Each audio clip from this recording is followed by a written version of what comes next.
Smart Ahmednagar news. Ahmednagar दक्षिण लोकसभा मतदारसंघ वर्षानुवर्षे पाणी, रस्ते अशा मूलभूत सोयी सुविधांसाठी झगडणारा मतदारसंघ. जिल्ह्याचं मुख्यालय असलेलं नगर शहरही शेजारील इतर मोठ्या शहरांच्या तुलनेत विकासाच्या आघाडीवर कायम पिछाडीवरच पडलेलं.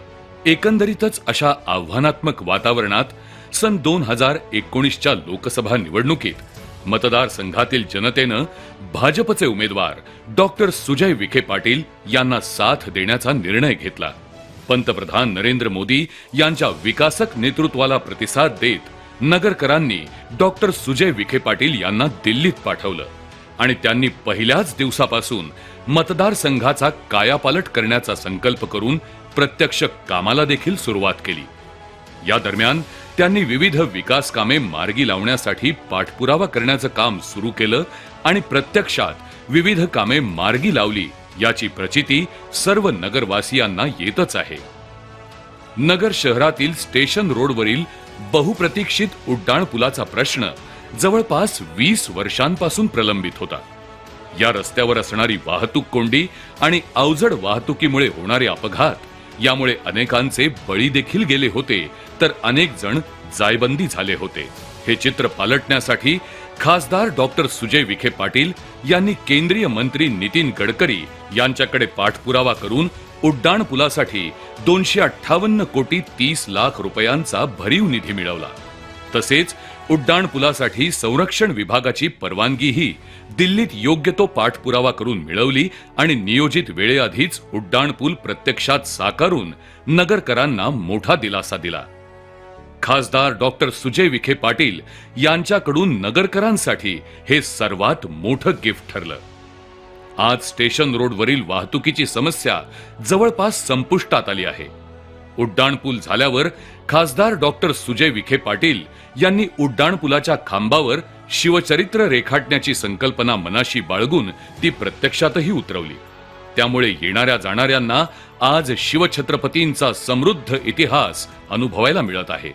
नगर शहरातील अनेक वर्षांपासून प्रलंबित प्रश्नांची यशस्वी सोडवणूक खासदार डॉक्टर सुजय विखे पाटील यांच्या नेतृत्वात मागील 5 वर्षात झाली आहे.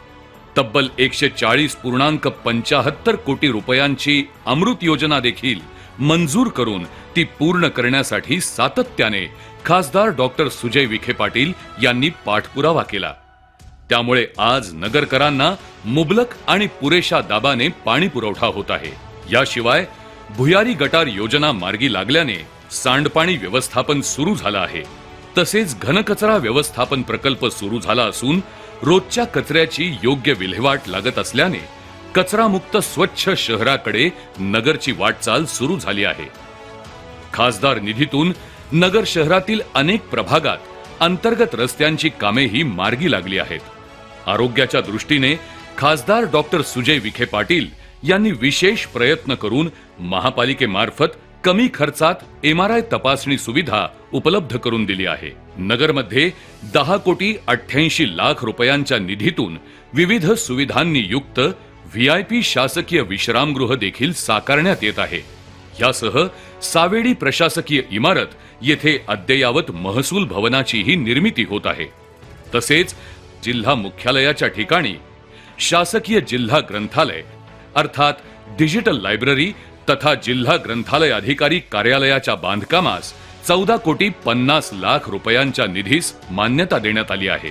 जिल्ह्याचं मुख्यालय मूलभूत सोयी सुविधांनी युक्त करतानाच खासदार डॉक्टर सुजय विखे पाटील यांनी नगर शहराच्या बायपासचं कामही मार्गी लावलं आहे. तब्बल 2367 कोटींच्या निधीतून शहराच्या 4ही बाजूंनी बायपास रस्ते तयार झाले आहेत. त्यामुळे शहरातील वाहतुकीची समस्या कमी झाली असून या बायपासमुळे अवजड वाहने आता शहराबाहेरूनच पुढे जातात. दळणवळणाच्या दृष्टीने नगरसाठी राष्ट्रीय महामार्ग प्राधिकरणामार्फत तब्बल 4200 कोटी रुपयांची रस्ते विकासाची कामे झाली आहेत. यामध्ये नगर करमाळा महामार्ग 1234 कोटी रुपये खर्चून पूर्ण झाला आहे. नगर मनमाड महामार्गासाठी 418.20 कोटी रुपये मंजूर झाले असून या रस्त्याचं काम प्रगतीपथावर आहे. आढळगाव ते जामखेड महामार्गासाठी 867 कोटी, जामखेड ते सौताडा महामार्गासाठी 130 कोटींचा निधी, लिंपणगाव रेल्वे उड्डाणपुलासाठी 92 कोटींचा निधी मंजूर झाला आहे. तसेच नगर कल्याण रोडवर सीना नदीवरील पुलासाठी 27 कोटींचा निधी मिळाला असून पुलाचे कामही सुरू झाले आहे. या पुलामुळे पावसाळ्यात नदीला पूर येऊन होणारा दळणवळणाचा त्रास दूर होणार आहे. गतिमान आणि नियोजनबद्ध विकास काय असतो हे नगर दक्षिण भागातील जनतेने त्यांच्या नेतृत्वात अनुभवलं आहे. यासोबतच नगर येथील डीएसपी चौक, नगर मनमाड रस्त्यावरील सह्याद्री चौक आणि सन फार्मा चौक या 3 उड्डाणपुलांच्या उभारणीसाठी 123 कोटी रुपये खर्चाचे काम लवकरच मार्गी लागणार आहे. या 3 उड्डाणपुलांमुळे वाहतूक अधिक सुरळीत होण्यास मदत होणार आहे. तसेच नगर आष्टी जामखेड राष्ट्रीय महामार्गाच्या संपूर्ण कॉन्क्रिटीकरण कामासाठी 657.15 कोटी रुपयांचा, श्रीगोंदा शहरातील काष्टी श्रीगोंदा आढळगाव रस्त्यावर लेंडी नाला पुलाच्या बांधकामासाठी 10.55 कोटी रुपयांचा, तर बेल्हा ते शिरूर या 38 किलोमीटर राष्ट्रीय महामार्गाच्या विकासासाठी 386.16 कोटी रुपयांचा निधी मंजूर झाला आहे. स्वतः न्यूरोसर्जन असलेल्या खासदार डॉक्टर सुजय विखे पाटील यांनी नगरच्या आरोग्य क्षेत्रात भरघोस काम केलं आहे. कोविड महामारी काळात ऑक्सिजन प्लांटची उभारणी, रेमडेसिवीरची उपलब्धता, सर्व सुविधांनी युक्त अशा 12 रुग्णवाहिका, जिल्हा रुग्णालयात आयसीयूचं आधुनिकीकरण त्यांनी केलं. जिल्हा रुग्णालयात 18.20 कोटी रुपये खर्चून कार्डियक आयसीयू, कॅथलॅबची उभारणी केली. या सर्व सुविधांचा गोरगरीब रुग्णांना मोठा लाभ होत आहे. सरकारच्या आयुष मंत्रालयाच्या माध्यमातून नगरमध्ये 9 कोटी रुपये खर्चून अद्ययावत असं आयुष हॉस्पिटल देखील सुरू झालं आहे. स्वतः पंतप्रधान नरेंद्र मोदी यांच्या शुभ हस्ते या आयुष रुग्णालयाचं लोकार्पण संपन्न झालं आहे. जिल्हा रुग्णालयाच्या आवारातच सुमारे 16.81 कोटी रुपयांचे 100 बेडचे महिला आणि बालकांसाठी सर्व सुविधांनी युक्त नवीन विभाग उभारणीचे कामही वेगाने सुरू आहे. याशिवाय राज्य शासनाच्या माध्यमातून जिल्ह्यात नवीन प्राथमिक आरोग्य केंद्र, उपकेंद्रांनाही मंजुरी मिळाली आहे. त्यामुळे ग्रामीण भागातील जनतेला आपल्या घरात जवळच आरोग्य सुविधा उपलब्ध झाल्या आहेत. राहुरी येथे 6 कोटी रुपये निधीतून ग्रामीण रुग्णालय उभारण्यासाठी प्रशासकीय मान्यता देखील मिळाली आहे. यासोबतच राष्ट्रीय आरोग्य अभियान अंतर्गत राहुरी तालुक्यातील प्राथमिक आरोग्य उपकेंद्र चेडगाव येथे, श्रीगोंदा तालुक्यातील प्राथमिक आरोग्य उपकेंद्र मुंगुसगाव येथे, जामखेड तालुक्यातील प्राथमिक आरोग्य उपकेंद्र जवळके येथे आणि नगर तालुक्यातील प्राथमिक आरोग्य केंद्र नवनागापूर येथे नवीन मुख्य इमारतीच्या बांधकामास प्रत्येक ठिकाणी 55.50 लाखांचा निधी उपलब्ध करून दिला आहे. केंद्र सरकारच्या राष्ट्रीय वयोश्री योजनेचा सर्वाधिक लाभ नगर जिल्ह्यात वयोवृद्धांना मिळवून देण्यात खासदार डॉक्टर सुजय विखे पाटील यशस्वी झाले आहेत. तब्बल 37,415 लाभार्थींना 37.95 कोटी रुपयांच्या वैद्यकीय साधनांचं वितरण करण्यात आलं आहे. यासाठी मतदारसंघात ठिकठिकाणी शिबिरे घेऊन तपासणी करून लाभार्थी निश्चित करण्यात आले होते. दिव्यांग कल्याण योजनाही थेट दिव्यांगांपर्यंत नेण्यात यश मिळालं आहे. 7,147 दिव्यांग लाभार्थींना 5.5 कोटी रुपयांचे लाभ मिळवून देण्यात आले आहेत. खासदार डॉक्टर सुजय विखे पाटील चेअरमन असलेले विळदघाट येथील पद्मश्री डॉक्टर विठ्ठलराव विखे पाटील हॉस्पिटल देखील आज सर्वसामान्यांसाठी हक्काचे आरोग्य केंद्र बनले आहे.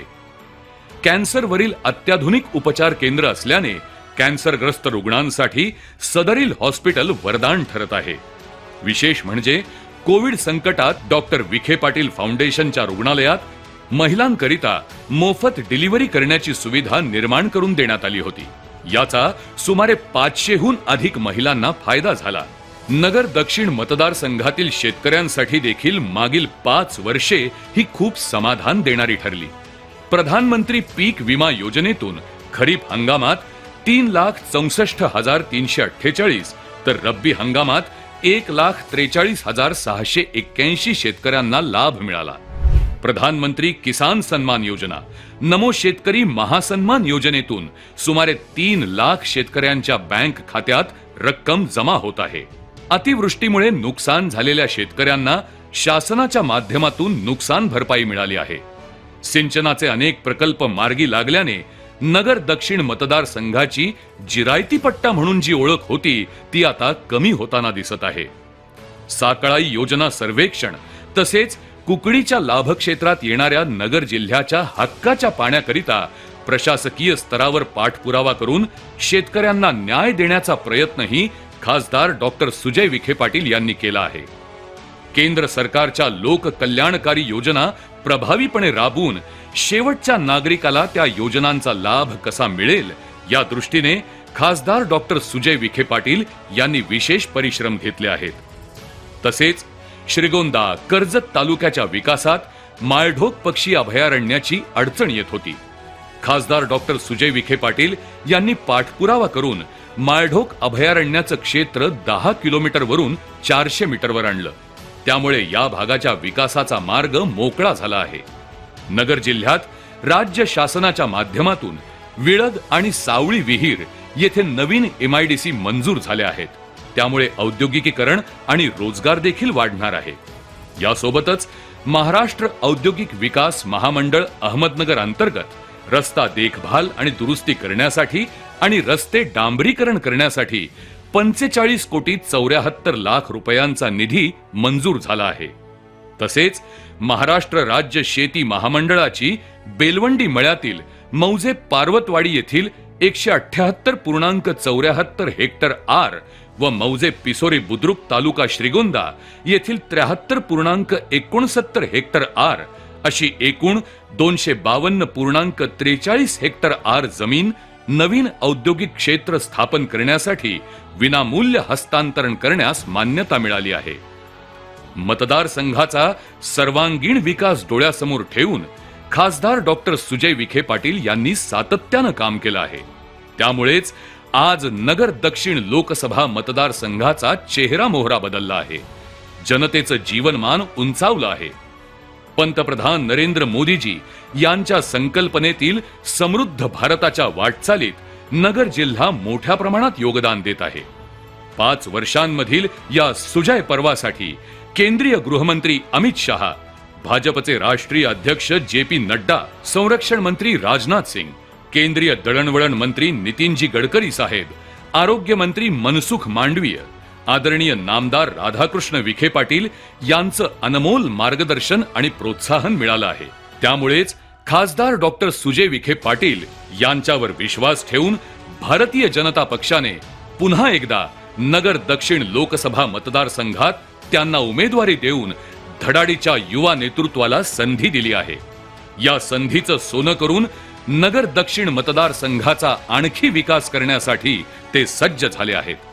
नक्कीच मागील 5 वर्षातील त्यांच्या विकास कामांची घोडदौड पाहता सर्व जनता त्यांच्या पाठीमागे ठामपणे उभी राहील आणि पुन्हा एकदा त्यांना खासदार बनवून विकासाच्या दिशेने वाटचाल करेल.